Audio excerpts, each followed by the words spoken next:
Hello student, मैं एकता सिंह आप सभी का ज्ञान चेतना चैनल में बहुत बहुत स्वागत करती हूँ। आज के इस टॉपिक में हम कौटिल्य के बारे में देखेंगे, क्योंकि हमारा जो है यूपी टीजीटी सिविक्स के अंतर्गत हमें कौटिल्य को भी पढ़ना है।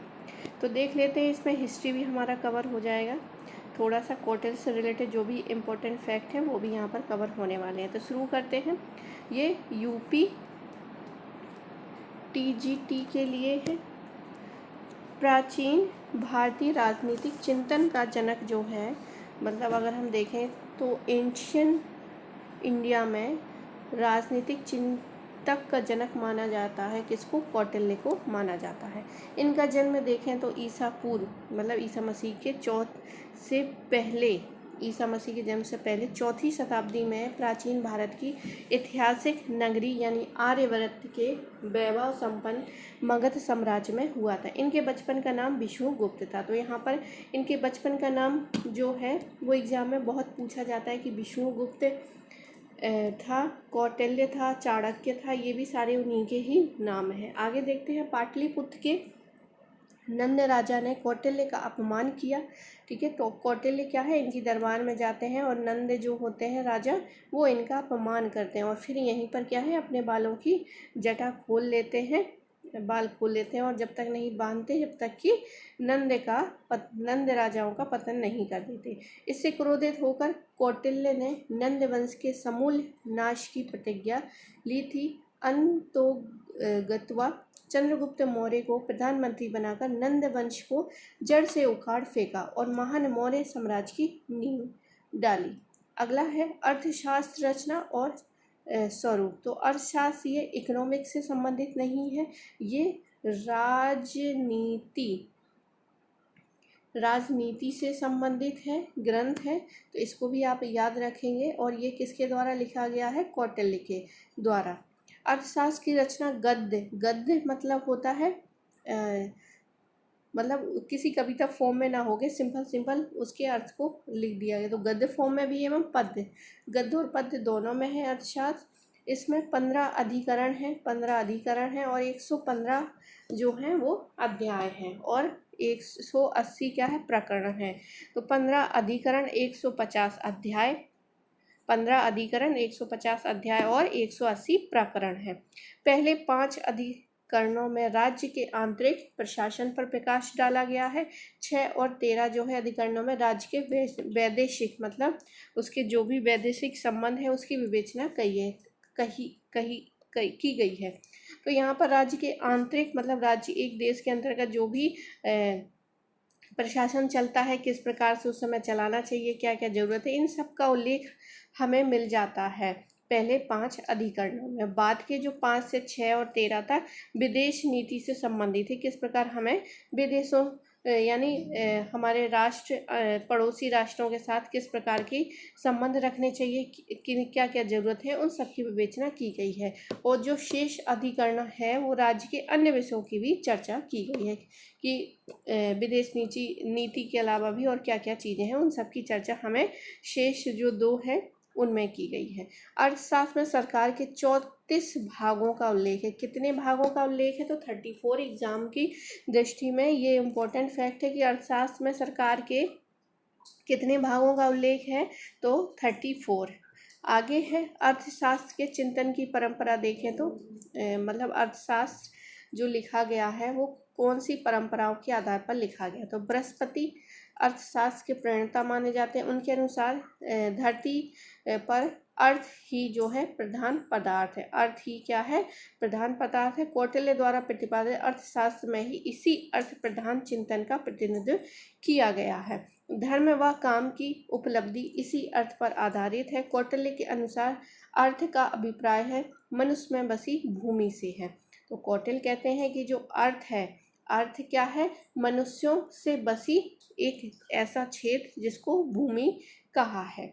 आगे अर्थशास्त्र वह है जिसमें मनुष्य से बसी भूमि का लाभ व उसके पालन करने के उपायों का वर्णन भी किया गया है। अर्थशास्त्र राजनीतिक शास्त्र पर लिखी गई एक रचना है। बहुत इंपॉर्टेंट फैक्ट है, यहाँ से अक्सर क्वेश्चन पूछा जाता है कि अर्थशास्त्र राजनीतिक शास्त्र पर लिखी गई रचना है। अर्थशास्त्र मूलतः प्रशासन का एक महत्वपूर्ण ग्रंथ है। अब अर्थशास्त्र की परंपरा जो देख लेते हैं, तो पश्चिमी विचारकों ने भारतीय चिंतन की आलोचना करते हुए कहा है कि भारत में राजनीति और आर्थिक चिंतन के बजाय धार्मिक आध्यात्मिक चिंतन की प्रधानता रही है। तो हमारे जो भी पश्चिमी हिस्टोरियन या फिर लेखक रहे हैं उस समय के या फिर बाद के, वो सभी मानते हैं कि प्राचीन काल में क्या है, यहाँ पे आर्थिक चिंतन और राजनीतिक चिंतन की बजाय, मतलब सिर्फ पॉलिटिकल और धन के चिंतन के अलावा यहाँ पर सबसे इम्पोर्टेंट क्या था, धार्मिक और आध्यात्मिक चिंतन की प्रधानता रही है। अर्थशास्त्र की परंपरा इसके विरुद्ध है। इसमें भौतिकवादी पंथ निरपेक्ष प्रवृत्ति प्रभावी है। मतलब यहाँ पे भौतिकवादी पंथ निरपेक्ष क्या है, प्रवृत्ति प्रभावी होती है अर्थशास्त्र में। अर्थशास्त्र पश्चिमी विचारक मैकाइवली की ही भांति शासन कला पर लिखी गई एक रचना है। तो जैसे मैकाइवली ने रचना अपनी लिखी है, उसी प्रकार अर्थशास्त्र भी एक क्या है, शासन पर किस प्रकार से शासन करने चाहिए, इसकी कला क्या है, अर्थशास्त्र में बताई गई है। लेकिन कौटिल्य ने ज्ञान के 4 बृहत रूपों को परिभाषित किया है। अब ये ज्ञान के 4 बृहत रूप क्या है, आन्वीक्षिकी, त्रयी, वार्ता और दंड नीति। इन 4 को ही ज्ञान की 4 परंपरा माना है। अब आन्वीक्षिकी में दर्शन और योग की चर्चा है, दर्शन और योग की। त्रयी में इसके तहत सामाजिक व्यवस्था यानी 4 वर्णावस्था, 4 पुरुषार्थ तथा 4 आश्रम की बात की गई है। वार्ता में ज्ञान की तीसरी परंपरा, वार्ता में आर्थिक गतिविधियों पर ध्यान दिया गया है। इसमें कृषि पशुपालन जैसे विषयों पर भी महत्व दिया गया है। कृषि और पशुपालन किसमें है, वार्ता में। और त्रयी में क्या है, इसमें वर्णाश्रम की व्यवस्था की बात की गई है। दंड नीति में शासन कला का उल्लेख किया गया है। विदेश नीति, अंतर्राष्ट्रीय संबंध, परराष्ट्र संबंध, कूटनीति, गुप्तचर, पुलिस, रक्षाकृत एवं प्रावधान दंड नीति के अंतर्गत किया गया है। अब राज्य की उत्पत्ति का सिद्धांत देखते हैं। तो कौटिल्य के अनुसार राज्य की उत्पत्ति मत्स्य न्याय की व्यवस्था को समाप्त करने के लिए हुई है। तो कौटिल्य ने कहा है कि राज्य की उत्पत्ति जो है मत्स्य न्याय की व्यवस्था को समाप्त करने के लिए हुई है। आगे है, कौटिल्य ने राज्य की उत्पत्ति का आधार समझौते का माना है। बहुत इंपॉर्टेंट है कि कौटिल्य ने राज्य की उत्पत्ति क्या है, समझौते का आधार माना है। मत्स्य न्याय में शक्तिशाली मानव व दुर्बल मानव में संघर्ष था। तो मत्स्य न्याय क्या था, एक दुर्बल मानव होगा और एक शक्तिशाली मानव। आगे है, दंड व्यवस्था लागू करने के लिए राज्य की उत्पत्ति हुई है। मतलब दंड व्यवस्था को ही लागू करने के लिए क्या है, राज्य उत्पन्न होता है। मनुष्य ने आपस में समझौता करके विश्वमान के पुत्र मनु को अपना राजा बनाया है। लोगों के अनाज की उपज का 6% और व्यापार का 10% भाग क्या है, राजा के लिए देने का निश्चित किया है, जिसके बदले राजा क्या करेगा, उनकी रक्षा करेगा। अब कौटिल्य का सप्तांग सिद्धांत बहुत इंपॉर्टेंट है, ये बहुत ही एग्जाम में पूछा जाता है, तो इसको अच्छे से देख लेते हैं। कौटिल्य ने मनुष्य की तरह राज्य को भी विभिन्न अंगों से निर्मित माना है। कौटिल्य के अनुसार राज्य के 7 अंग हैं, जबकि आधुनिक समय में राज्य के 4 तत्व माने जाते हैं। आगे हैं, तो उस समय क्या है, कौटिल्य 7 अंग मानते हैं और अभी हम देखें आधुनिक समय में तो 4 तत्व हैं। आगे हैं, कौटिल्य के शरीर के अंगों के महत्व की तरह ही क्या है, राज्य को भी विभिन्न अंगों के में विभाजित करता है। जिस तरह शरीर में मस्तिष्क सबसे इम्पोर्टेंट होता है, उसी तरह राज्य में राजा या स्वामी सबसे इम्पोर्टेंट होता है। उसी तरह कौटिल्य ने राज्य के विभिन्न अंगों के महत्व को रेखांकित किया है। आगे है, सबसे पहले है स्वामी, जिसको वो मस्तिष्क कहता है। स्वामी राजा या स्वामी को शारीरिक, आत्मिक, मानसिक एवं बौद्धिक गुणों से युक्त होना चाहिए, जिसे कौटिल्य ने आत्म सम्मत की संज्ञा दी है। कौटिल्य ने राजा के लिए दिनचर्या का निर्धारण भी किया है। उसने राजा के गुणों को महत्वपूर्ण मानते हुए उत्तराधिकारी के संदर्भ में स्पष्ट कहा है कि राजपद का उत्तराधिकारी वही व्यक्ति होगा जो राज्योचित गुणों व योग्यता को धारण करे। अब राजा के निम्नलिखित कर्तव्य हैं। तो प्रजाजनों का कल्याण, मतलब राजा क्या क्या उसका कर्तव्य है करने का, तो प्रजाजनों का कल्याण करेगा। प्रजाजनों के कर्तव्य पालन की सीख देना होगा, संयम बरतना होगा, प्रजाजनों को प्रसन्न रखना होगा। विधायी, न्यायिक और प्रशासनिक अन्य कर्तव्य उसके बताए गए हैं। अगला आता है अमात्य या मंत्री। कौटिल्य ने राजा व अमात्य को गाड़ी के 2 पहिए के उपमा दी है। ये भी उनका कोटेशन बहुत इंपॉर्टेंट है एग्जाम की दृष्टि से कि किसने राजा व अमात्य को क्या है, गाड़ी के 2 पहियों की उपमा दी है। तो कौटिल्य यहाँ पर हो जाएगा। तो एक दूसरे के बिना बेकार है, मतलब एक तरफ राजा है और दूसरे तरफ क्या है, अमात्य है। अगर राजा है और अमात्य नहीं है तो राजा बिल्कुल बेकार हो जाएगा, और राजा नहीं अमात्य है तो क्या है, वो अमात्य खराब हो जाएगा। ये संज्ञा दी है कौटिल्य ने। कौटिल्य ने मंत्रिपरिषद के अध्यक्ष को महत्वपूर्ण माना है, मतलब उसकी जो भी मंत्री परिषद होगी, जितने भी मंत्री होंगे उसका एक अध्यक्ष होगा, वो इम्पोर्टेंट है। उन्होंने मंत्रियों के वेतन का भी समर्थन किया है। कौटिल्य ने मंत्रियों की योग्यता का वर्णन किया है। अब आता है धन। धन मतलब कोष। कोष यहाँ पर क्या है कि कौटिल्य के अनुसार कोष वृद्धि एक शक्तिशाली राज्य के आधार होना चाहिए। मतलब किसी राज्य या देश के पास क्या है, अगर धन नहीं है तो वो क्या है, वो शक्तिशाली नहीं बन सकता, क्योंकि एक शक्तिशाली कोष के द्वारा ही एक चतुरंगी सेना का निर्माण किया जा सकता है। इसलिए अगर कोई राष्ट्र या राज्य जो है शक्तिशाली है तो मतलब उसके पास धन का जो सोर्स है वो काफ़ी अच्छा है। अब आगे है राजस्व वृद्धि। अब यहाँ पर क्या है, अब ये धन आएगा कैसे, उसके वृद्धि निर्माण करने का क्या उन्होंने सिद्धांत बताए हैं।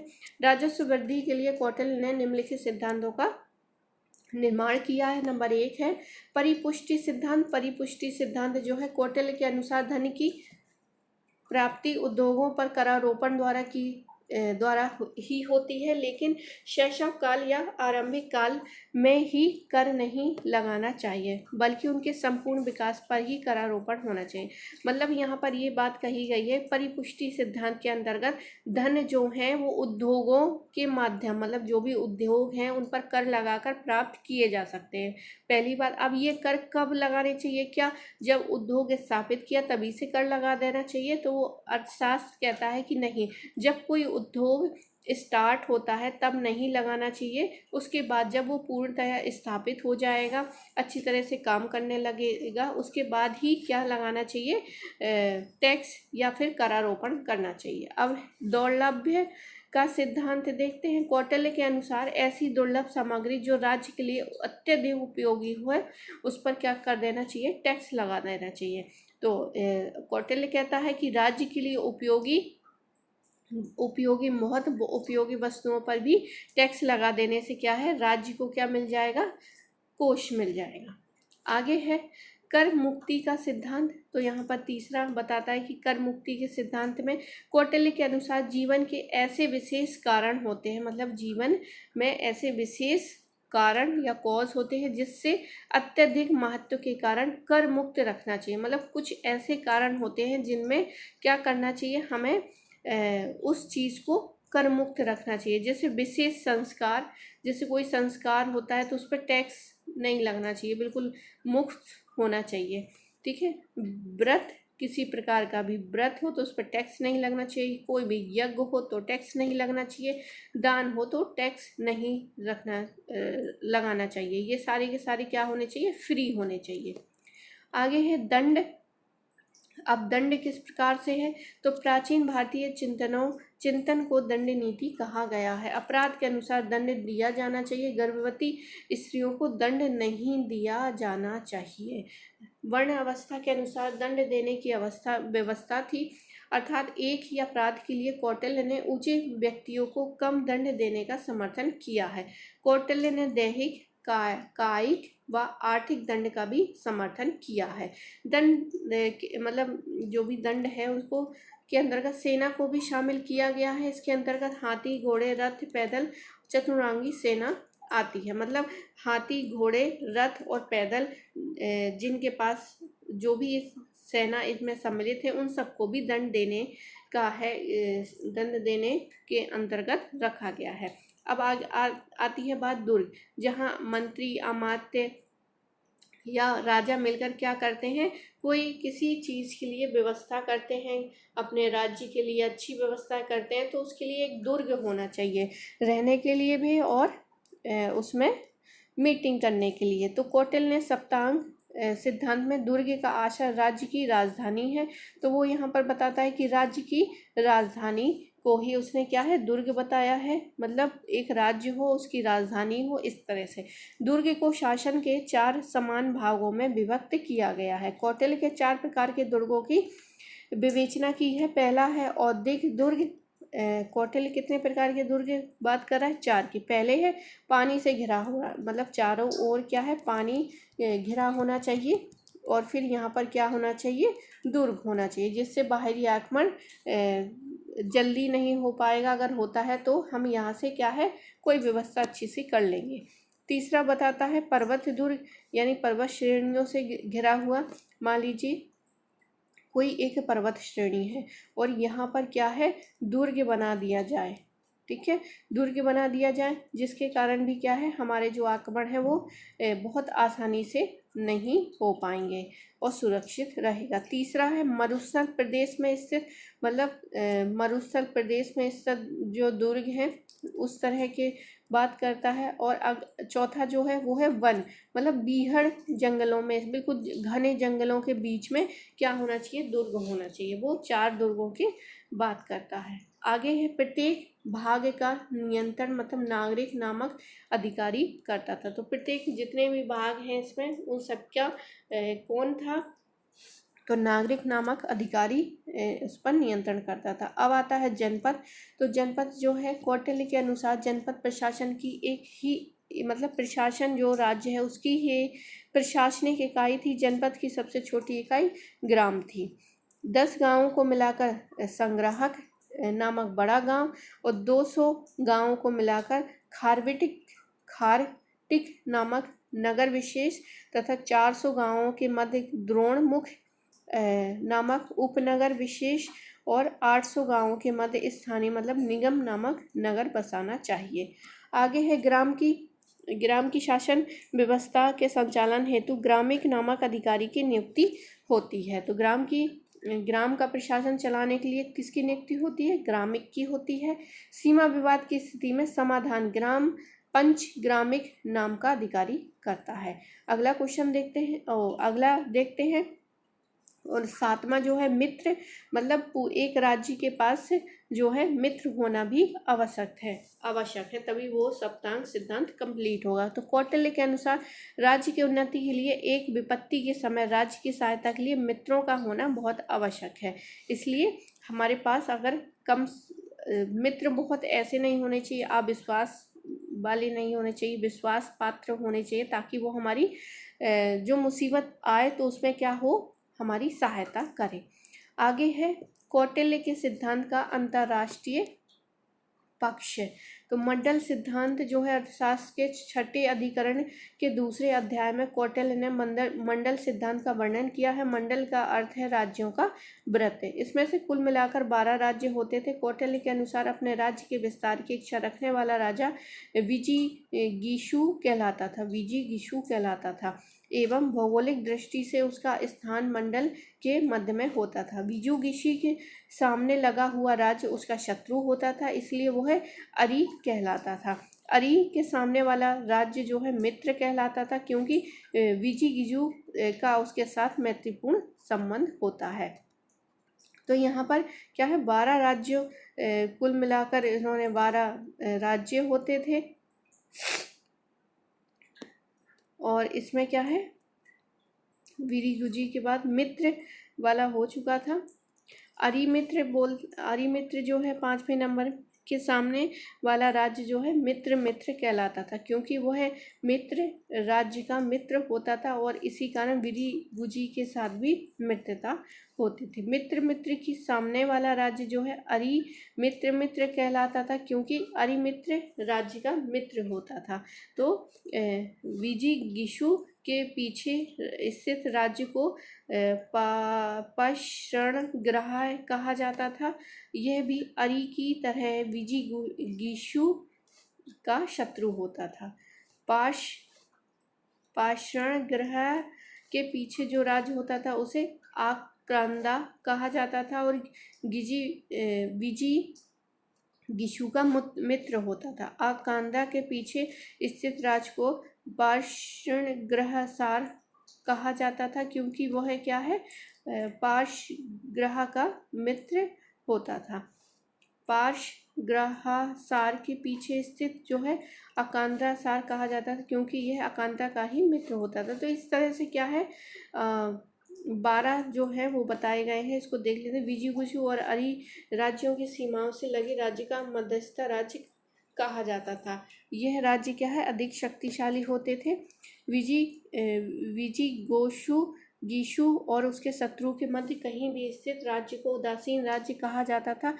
युद्ध के समय यह संपूर्णतः तटस्थ रहता था और शक्ति की दृष्टि से विजिगीषु, अरि और मध्यम तीनों से अधिक शक्तिशाली हुआ करता था। तो कौटिल्य की 6 नीतियां, तो ये सारे हमने क्या देखे यहाँ पर क्या है, मंडल सिद्धांत देखे, जो कि राज्य कुल मिलाकर 12 राज्य होते थे। ठीक है, 12 राज्यों के बारे में यहाँ पर बताया गया है।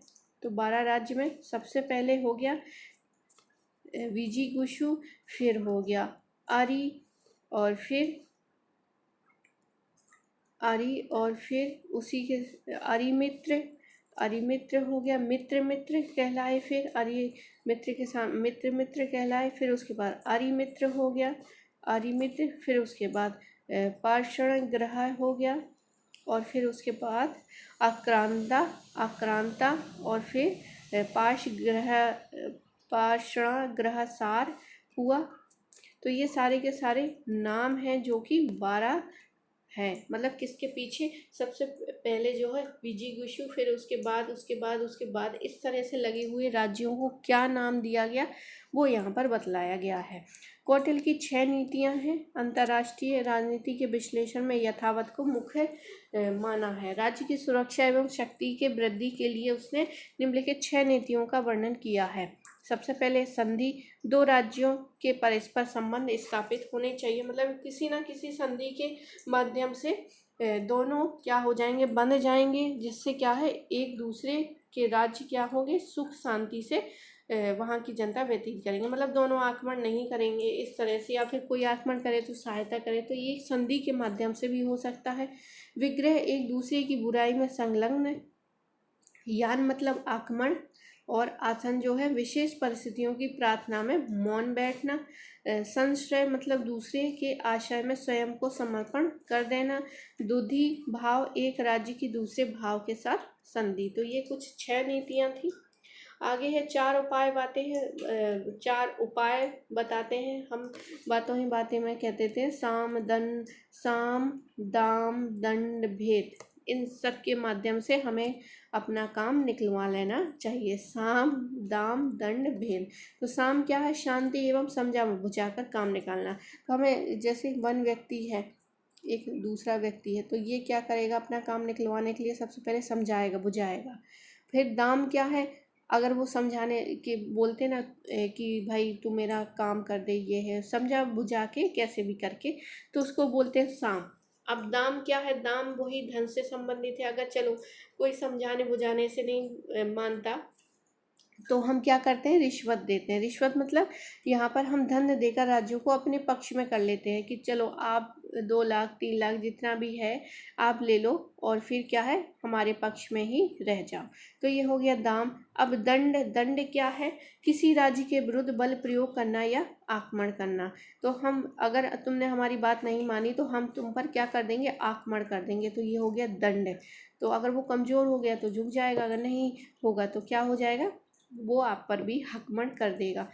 अब आगे है भेद मतलब मित्र राज्यों और दूसरे राज्यों में फूट। अगर जैसे मान लो यहाँ पर एक राज्य ये है और ये एक राज्य है, यहाँ पर हमने साम दाम दंड भेद, हमने 3 चीज़ें क्या है, अपना ली, लेकिन फिर भी नहीं हो रहा। मतलब ये राज्य जो है हम इसको जीत भी नहीं पा रहे हैं, और हम इसको समझा बुझा भी नहीं पा रहे, खरीद भी नहीं पा रहे। तो हम एक चौथा अपनाएंगे। यहाँ पर हम क्या करेंगे, हम फूट डालने का काम करेंगे। इसके अंदर क्या है, हम यहाँ पर फूट डाल देंगे। और फिर कौटिल्य को दंड को अंतिम प्राथमिकता दी है। मतलब दंड जो है वो सबसे लास्ट में होना चाहिए, उससे पहले क्या है, भेद है। ये इस तरह से। तो पहले साम है, साम है, दाम है, भेद है और फिर दंड, लेकिन एक बोलने में साम दाम दंड भेद।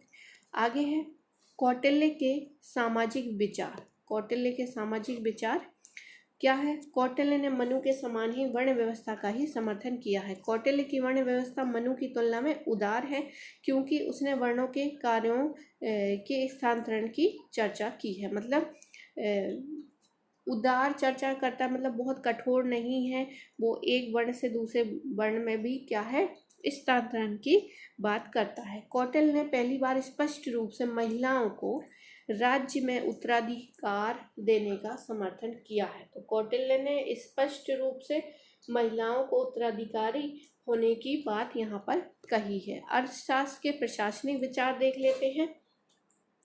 तो प्रशासनिक विभागों की संख्या कितनी है? अकॉर्डिंग टू अर्थशास्त्र तो 18 है, 18 संख्या बताई गई है।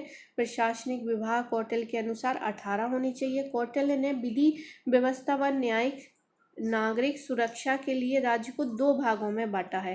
मतलब विधि व्यवस्था और नागरिक सुरक्षा, एक तो दुर्ग और दूसरा है जनपद। न्यायिक व्यवस्था का उल्लेख करते हुए विधि के 4 आधार का वर्णन किया है। धर्म हो गया, व्यवहार हो गया, चरित्र हो गया और राज्य शासन। आगे देखते हैं। कौटिल्य ने शासन संरचना के अंतर्गत गुप्तचरों को विशद महत्व दिया है। किसी भी काम को करने अच्छे ढंग से कर लें, उसको अच्छी तरह से पहले से ही समझ लें, उसका वो कौन करता है, तो गुप्तचर करते हैं। तो गुप्तचर बहुत अच्छे होने चाहिए। कौटिल्य कहता है कि हमारी शासन व्यवस्था में क्या होना चाहिए, गुप्तचर बहुत अच्छा होना चाहिए।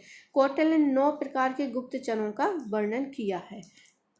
आगे है तथ्य, फैक्ट, यानी कि कौटिल्य ने अर्थशास्त्र में 4 विधाओं का उल्लेख किया है। आन्वीक्षिकी यानी अध्यात्म दर्शन, त्रयी, वार्ता, दंड। कौटिल्य के कार्य में दशरूपक, ये भी यहाँ से एग्जाम पूछा गया है कि दशरूपक एक ऐसा अधिकारी था जो मुद्रा की जांच पड़ताल के लिए उत्तरदायी था। तो दशरूपक कौन सा अधिकारी था? मुद्रा मतलब धन की जांच पड़ताल करता था। कौटिल्य ने राजा को दिनचर्या में दिन व रात 8 भागों में, मतलब एक राजा की जो दिनचर्या है वो दिन और रात को मिलाकर 8 भागों में विभाजित किया है। मतलब 4 दिन में और 4 जो है दिन व रात को 8 भागों में विभाजित किया है। उसमें से प्रत्येक भाग जो है 1.5 घंटे का होगा। मतलब 8 जो हैं वो दोनों के दोनों प्रत्येक भाग में 1.5 घंटे का होगा, 1.5 घंटे। आगे है कौटिल्य के अनुसार राजा में 4 प्रकार के गुण होने चाहिए। कौन कौन से? अभिगमिक गुण, प्रज्ञा गुण, प्रज्ञा का मतलब होता है बुद्धि, प्रज्ञा का गुण, उत्साह का गुण और आत्म सम्मत का गुण। ये 4 गुण होने चाहिए। कौटिल्य ने अर्थशास्त्र में 4 प्रकार के न्यायालयों का विवरण दिया है। कौन कौन से? जनपद संधि न्यायालय, संग्रहण न्यायालय, द्रोणमुख न्यायालय, स्थानीय न्यायालय। कौटिल्य ने अर्थशास्त्र में 17 प्रकार के कानूनों का वर्णन किया है। कौटिल्य ने रोजगार के 3 साधनों का उल्लेख किया है, कृषि, पशुपालन और व्यापार। तो यहाँ पर इम्पोर्टेंट ये सारे के सारे हैं एग्जाम की दृष्टि से। ये भी 4 प्रकार के गुण होने चाहिए, अभिगामिक, प्रज्ञा, उत्साह, आत्मसम्मत। और यहाँ पर जो दशरूपक है ये तो बहुत इम्पोर्टेंट है।